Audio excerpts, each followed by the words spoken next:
Iarabanao izay tafiaraka aminay indray anatin'izao fandaharana izao. Anivozan-kery, anivozam-pahalalana ary anivozam-pitahiana ho anao no tanjonay amin'izao fandaharana izao. Mba hahafahanao mahatsapa sy mahita ilay toerana fakanaina eo anivon'ny efitra karakaina. Izahay no nanomana, saingy ilay Andriamanitra manan-karem-pahasoavana ihany no afaka manolotra ny fitahiana sahaza sy hery entinao mamakivaky izao fiainana izao. Izay indrindra no isarihanay ny masonao, ibanjana an'i Jesosy fa eo aminy no misy ny fiadanam-po. Jesosy eo aminao, ira ho kalony tramo gospel.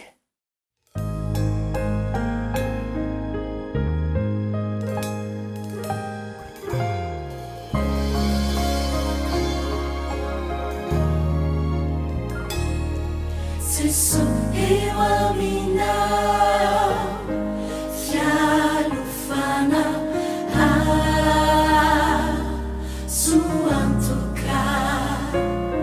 Jesosy eo aminao, no herisy fa monjena hoay tsy hatahotra, tsy omenatra izay mitoetra eo anilanao. O Jesosy, o Jesosy,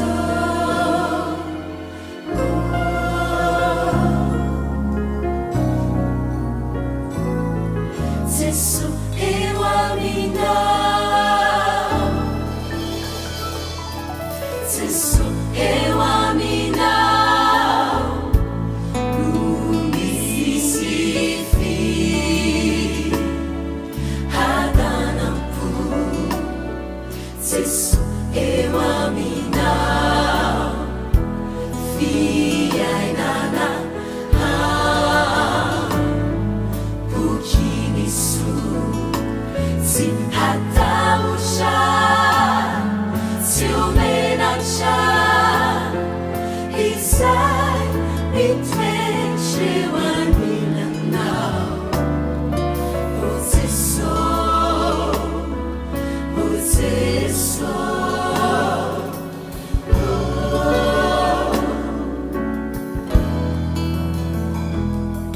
Jesosy eo aminao, Jesosy eo aminao, o taditra niaiai. Jesosy eo aminao, o farisira funifanai, tsy hatahotra, tsy omenatra izay mitoetra eo anilanao. O Jesosy, o Jesosy,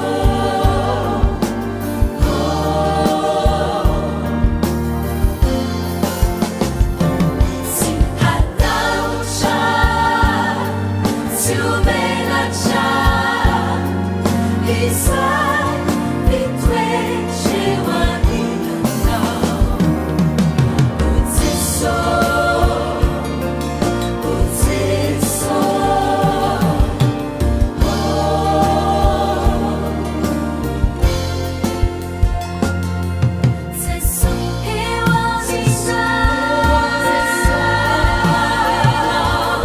Jesosy eo aminao, Jesosy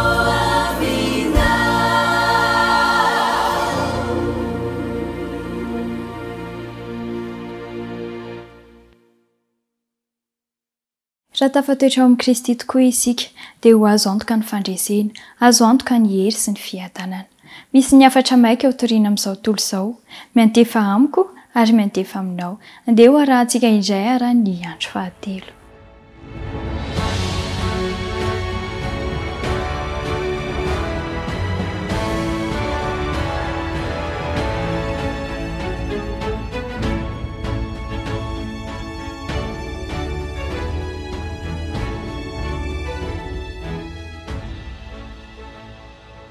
amin'ny fifaliana mandrakariva ry havana malala no hiarabananao ary manona fiadanan-tompo anao amin'ity andro fahatelo ity zay rahantsika mandinika ny ten'Andriamanitra andraisantsika afatra avy amin'Andriamanitra zay afatra maika tian'Andriamanitra ho ampitaina sy ampahafantarina anao amin'izao andro iainantsika izao. Handeha hivavaka isika mialohana andraisantsika indray ny afatra avy amin'Andriamanitra.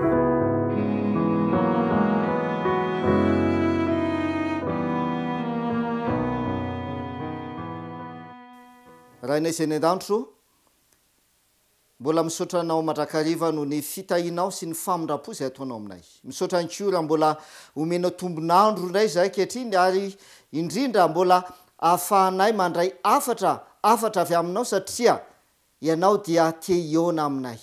Ary izany indrindra no fanantenanay dia ny ahita ny tavanao ary ny ahita anao Jesosy Kristy rehefa ho avy any amin'ireo lanitra ianao. Kanefa miteny aminay ianao manome afatra ho anay ianao, afatra maika satria tsy fantatray ny fotoana. Dia mitenena aminay mandrakariva amin'ny anaran'ny fanainao masina zay mitoetra ty anatinay amin'ny anaran'i Jesosy. Amen.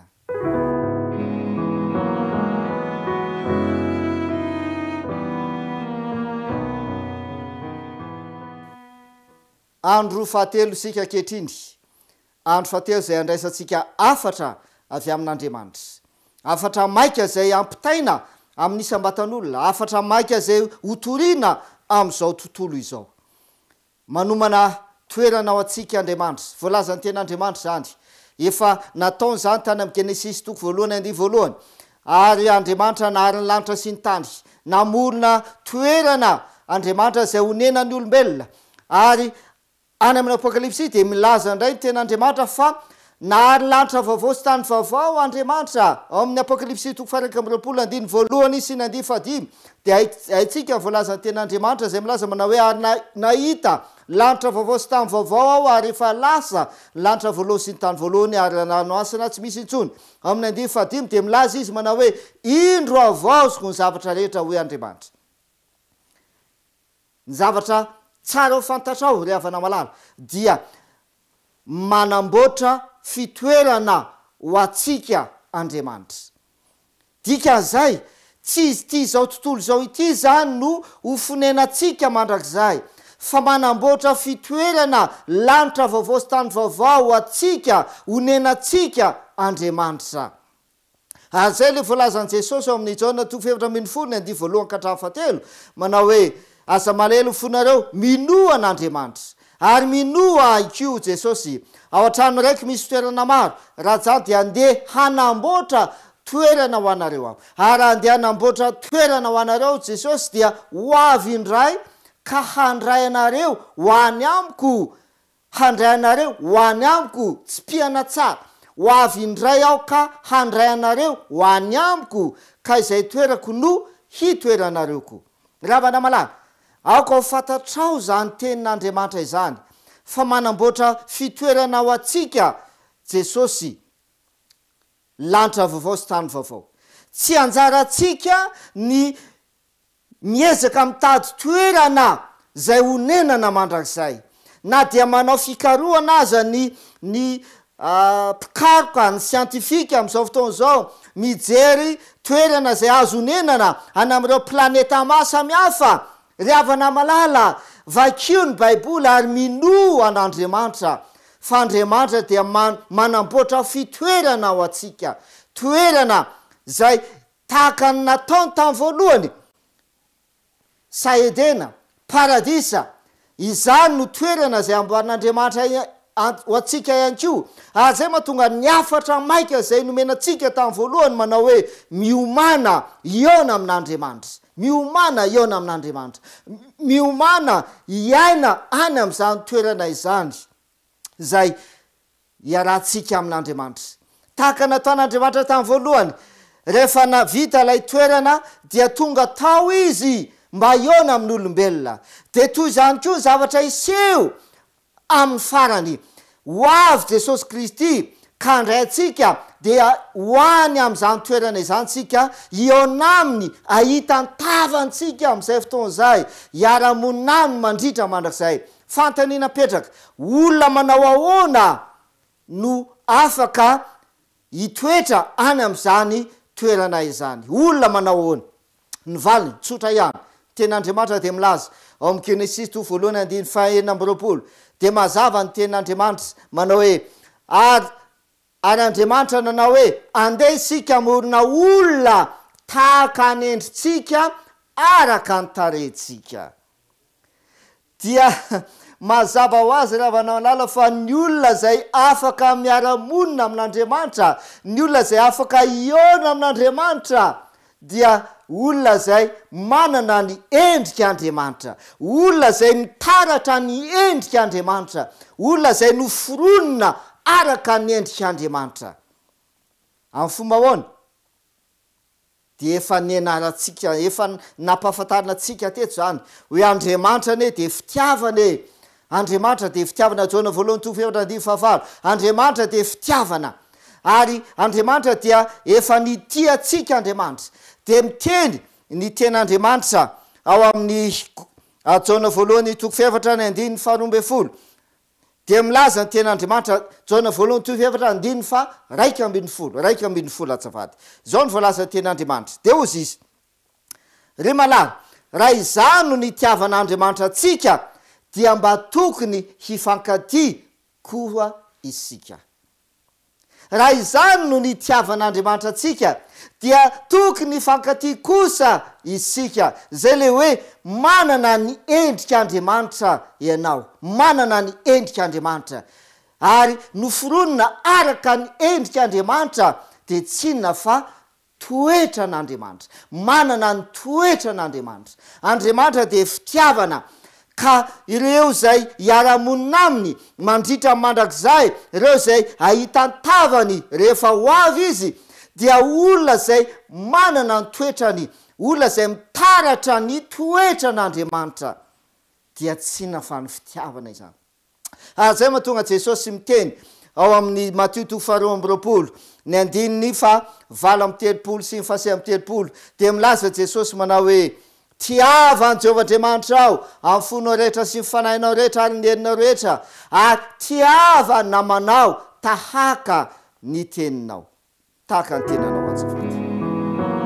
Ry havana malama, ao amin'ny Korintiana 2:7 ny 9:20 dia milaza ny ten'Andriamanitra ny fomba zay atateraka an'izany hoe mitaratra ny endrika Andriamanitra izany ianao. Ndao vakitsika ny ten'Andriamanitra. Korintiana 2:7 ny 9:20. Zao ny voalaza: fa isika rehetra kosa amin'ny tavatsy misanona dia mijery ny voninahitry ny Tompo, mijery ny voninahitry ny Tompo toy ny amin'ny fitaratra, ka ovana azo izany endrika izany indrindra avy amin'ny voninahitra ho amin'ny voninahitra, toy ny avy amin'ny Tompo dia ny fanahy. Mijery ny voninahitry ny Tompo toy ny amin'ny fitaratra isika, dia ovana azo zany endrika izany. Ry havana malala, amin'izao andro farany zao dia te hanova atsika Andriamanitra mba hanana ny endriny isika, ka ho tahaka ny nataony tany amin'ny Genesis 2:9 manao hoe andeha isika monina olona tahaka ny endritsika. Ny zavatra ataon'Andriamanitra amin'izao fotoana zao amintsika rehetra zany dia manova atsika izy, manova atsika izy mba hanana ny endriny isika, manova atsika izy mba hitaratra ny endriky Jesosy isika tsiraray avy. De zay no afatra zay nampitena taminao tamin'ny andro voalohany, tamin'ny andro faharoa, dia ny hoe mila mibebaka ianao satria Jesosy ane tsy nanoty, dia ianao mila mibebaka manantona an Jesosy ka ho diovina, ho sasana, ho afaka amin'ny fahotana, ka hanana ny toetra an Jesosy Kristy, hitaratra ny toetra an Jesosy Kristy eo amin'ny fiainanao. Miteny ten'Andriamanitra hoe raha izany no nitiavan'Andriamanitra atsika dia tokony hifankatia kosa isika. Andriamanitra de fitiavana.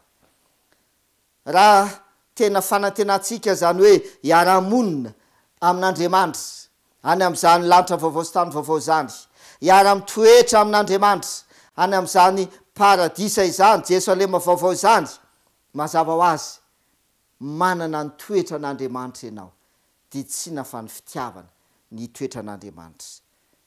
Andao mba hamaky ny ten'Andriamanitra kely sika hoe inona ny zavatra misy am'izao andro iainantsika izao.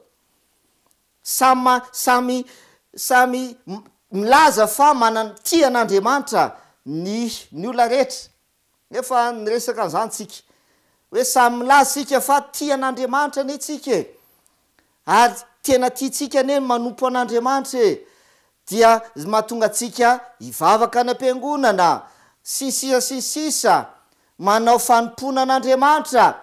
Dia ndao mba avakina kely ty voalazany ten'Andriamanitra ity ao amin'ny Jaona voalohany toko 4:20. Ndao mba avakina ary Jaona voalohany toko 4:20. Ao ana voalazany ten'Andriamanitra, dia zao lazainy, dia ozy izy eno tsara: raha misy manao hoe tia an'Andriamanitra aho, amin'ny fomba sy amin'ny lafy maro samihafa, tia an'Andriamanitra e, tsy manompo sampy fa na manompo zavatra hafa, fa manompo an'Andriamanitra, tena tia an'Andriamanitra, tia ny asa an'Andriamanitra, tia ny fiangonan'Andriamanitra, tia manao ny asa an'Andriamanitra, sy ny sisa. Dia noho le voalazany ten'Andriamanitra: raha misy manao hoe tia an'Andriamanitra aho nefa mankahala ny rahalahiny, dia mpandainga izy. Zava-misy betsaka ny mpandainga eto amin'ity tany ity. Iza moa no milaza fa tsy tia an'Andriamanitra? Firy ny isan'ny olona zay makana am-piangonana satria tia mivavaka amin'Andriamanitra noho ny fitiavana an'Andriamanitra, dia makana am-piangonana, kanefa betsaka ny mpandainga satria milaza izy fa tia an'Andriamanitra nefa mankahala ny rahalahiny, mankahala ny namany, dia mpandainga izy, hozy izy ny Baiboly. Dia hoy aho aminao hoe betsaka ny mpandainga. Dia hoy ny toy ny ten'Andriamanitra: fa izay tsy tia ny rahalahiny zay hitany maso zany, hoe io no famandraha, ataony ahoana ozy izy? Ataony ahoana no fitian'Andriamanitra izay tsy hitany? Marina loatra ne zany ten'Andriamanitra zany e. Ianao milaza fa tia an'Andriamanitra, ny rahalahinao, ny namanao zay hitanao maso aza tsy tianao, hankalainao, dia ataonao ahoana no hitian'Andriamanitra zay tsy hitany masonao? Ao amin'ny 2:20 dia hoy ny ten'Andriamanitra: izao ny didy efa asika taminy, izay tian'Andriamanitra dia tsy maintsy tia ny rahalahiny koa. Mafy be zany teny zany, ary mivantana zany teny zany. Izay tian'Andriamanitra dia tsy maintsy obligation, tsy maintsy tia ny rahalahiny ihany koa.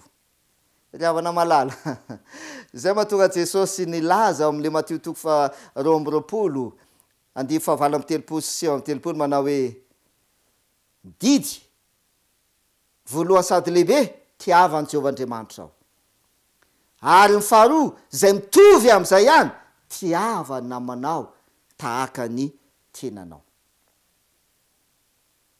Izay tian'Andriamanitra nefa mankala ny rahalahiny, mpandainga izy. Fa ndao tsika maky ny ten'Andriamanitra, fa mihoatra noho izay aza ny olona zay ny ten'Andriamanitra, mbola mafy kokoa noho izay ny voalazany ten'Andriamanitra ao amin'ny Jaona voalohany any, Jaona voalohany toko 7:15. Dia ahoana ozy izy ny ten'Andriamanitra? Jaona voalohany toko 7:15. Dia zao ny vaky ny ten'Andriamanitra, ndao vaky itsika. Dia ozy izy: izay rehetra mankahala, eno tsara, izay rehetra mankahala ny rahalahiny dia mpamon'olona. Betsaka koa ny mpamon'olona raha hoy ny baiboly te hoe izay makalany rahalahy de mpandaingy milaza fa tian'andriamanitra nefa makalany rahalahy mpandaingy izy eto indray de milaza ny baiboly hoe izay rehetra mankahalany rahalany de mpamon'olona izy de zao ny toyny ary fantatrareo fa tsy mba misy mpamon'olona manana fiainana mandrakizay mitoetra ao anatiny mazava ho azy ary marina izany satria am'jaona toko fahavalany fefatra ambe efapolo de milaza ny ten'andriamanitra hoe ianareo de avy amin'ny devoly rainareo izy dia mpandainga sady rainlainga mpamon'olona de ten'andriamanitra de milaza fa zay mankaliny rahalany de mpamon'olona tsy misy mpamon'olona manana fiainana mandrakizay satria satana neny mpamon'olona satana neny mpandainga sady rainlainga de satana tsy manana fiainana mandrakizay satana tsy hoany am'izany jerosalema vaovao sy lanitra vaovao sy tany vaovao zany tsy hoany izy tsy ho tonga any izy ary zay milaza mahatonga ten'andriamanitra milaza manao hoe izay mankalany rahalany de mpamon'olona tsy misy mpamon'olona manana fiainana mandrakizay de zay mahatonga ten'andriamanitra milaza amitsika manao hoe raha izany no nitiavan'andriamanitra atsika dia tokony fankaty kosa isika tokony fankaty isika ravana malala ahoana zay jesosy ny afantarana fa mpianatra ianareo mpianatra kristy mpanaradian'i kristy mpiara-miasa am' kristy ny afantarana fa mpianatra kristy de manina zy izy ny mifankaty ravana malala ny afatra zay omeny tompo anao akehitriny afatra maika de zao tiava ny namanao tiava ny namanao tahaka ny tenanao voalaza ny ten'andriamanitra any amin'ny timoty timoty faharoa toko fahatelo de milaza ny ten'andriamanitra andeny manomboka any de voalohany fa anaparany any ny olona dia ny voalohany voalaza ao anaparany any ny olona dia ho ty tena zay voalohany ao ty tena fa tsy mihevitra ny hafa itso de zay mahatonga an'andriamanitra miteny manao hoe tiava ny namanao tahaka ny tenanao fitiavana ny hafa satria nahoana satria ianao dia tian'andriamanitra hitaratra ny endriny tian'andriamanitra hanana ny toetrany ianao ary tian'andriamanitra hita hitovy aminy ianao zay le hoe namorona ny olona tahaka ny endriny izy de tian'andriamanitra hitovy aminy ianao manana fitiavana tahaka azy fitiavana ny hafa ihany ko riavana malala akehitriny dia miteny amitsika ny ten'andriamanitra ary mampafantatra atsika ny afatra maika zay tokony iainanao tsy miandry hoe rehefa tapotra ny faran'izao tolo zao rehefa kely sisa ny fotoana zay ianao vao hiezaka ny anompo an'andriamanitra hiezaka ny iomana iona amin'andriamanitra tsy fantatrao ny fotoana ho jesosy ho avy jesosy tsy maintsy ho avy izy tsy maintsy marina ny teniny tsy maintsy ho tanteraka ny teny sy ny faminaniana fa milaza jesosy manao hoe na ny andro na ny ora ny am'izany zavatra zany de tsy misy mahafantatra ozy izy tsy fantatrao ny andro na ny ora fa akehitriny ny tokony ataonao dia miaina am'izany fitiavana izany tian'andriamanitra ianao tiavan'andriamanitra izy efa tianao taloha de tiavan'andriamanitra de aza manompo sampy ianao aza manan'andriamanitra hafa zay tompona aza miankohaka amy zavatra hafa ianao fa tahaka ny mpifankaty io aza ampirafesin'andriamanitra ary tian'andriamanitra ianao tiava ihany ko ny namanao tiava ny namanao tahaka ny tenanao am'izay fotoana zay dia mitoetra ao aminao andriamanitra zay ny toko sy andininy faran'zay vakitsika jaona voalohany toko faevatra ny andininy faharoambe folo ahoana voalazany ten'andriamanitra jaona voalohany toko faevatra ny andininy faharoambe folo de zao ny voalazany ten'andriamanitra ozy izy tsy mbola nisy olona nahita n'andriamanitra marina zany naoviana de no tsara raha mifankaty isika raha mifankaty isika ozy izy dia mitoetra ato amitsika andriamanitra zay le izy e satria nao satria andriamanitra ne fitiavana e andriamanitra fitiavana de hoy izy izy raha mifankaty isika de mitoetra ato anatitsika ato amitsika andriamanitra de eo zao nytoyiny de ozy izy ary tanteraka ato amitsika ny fitiavana tanteraka ato amitsika ny fitiavana de tanteraka am'izay fotoana zay le teny hoe ary andriamanitra namorona olona tahaka ny endriny araka antareny tanteraka koa am'izay fotoana zay le teny amy Koritana faharoa toko fahatelo dia valo ambin'ny folo manao hoe mijery voninahitry ny tompo tony amin'ny fitaratra isika ka ovana hanana izany endrika izany rehefa ho avy Jesosy ka eona aminao de ho hitany eny aminao ny endriny hitany eny aminao ny endriny ary mitaratra ny endriky Jesosy ianao am'izay fotoana zay de noforonina tahaka ny endriny ianao de mazava ho azy tahaka ny olombelona tany am-piandohana afaka miara-miaina amin'Andriamanitra afaka ny mahita an'Andriamanitra Andriamanitra ne hita ianao izao ny fotoana zay iainana izany ten'Andriamanitra izany afaka manovanao Andriamanitra am'izao fotoana zao afaka manovanao hanana ny endriny Andriamanitra de tsy inona fa ny fitiavana izany Andriamanitra ny ampitoetra ny fitiavana ao anatinao andeha hivavaka isika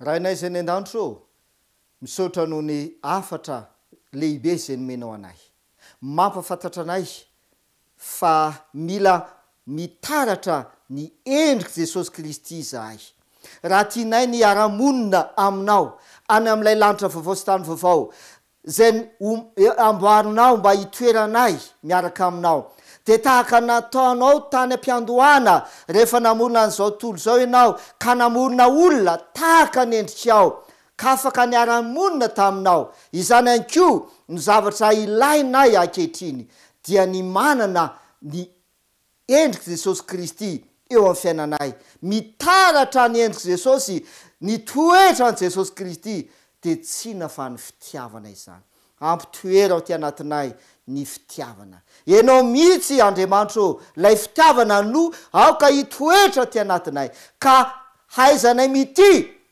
tahaka anao satria zahay dia mity ihany fa diso ny fomba fitiavanay lasa fitiavana tsy izy ny fitiavanay fitiavantena fitiavana mankahala fitiavana mamono aoka lay fitiavana marina dia lay toetra anao Andriamanitra no hitoetra aty anatinay tsirairay avy ka ho tanteraka aminay ny teninao ka hifankaty zahay satria mpianatra ao tokoa amin'anaran'i Jesosy no anoana za mivavaka izany amen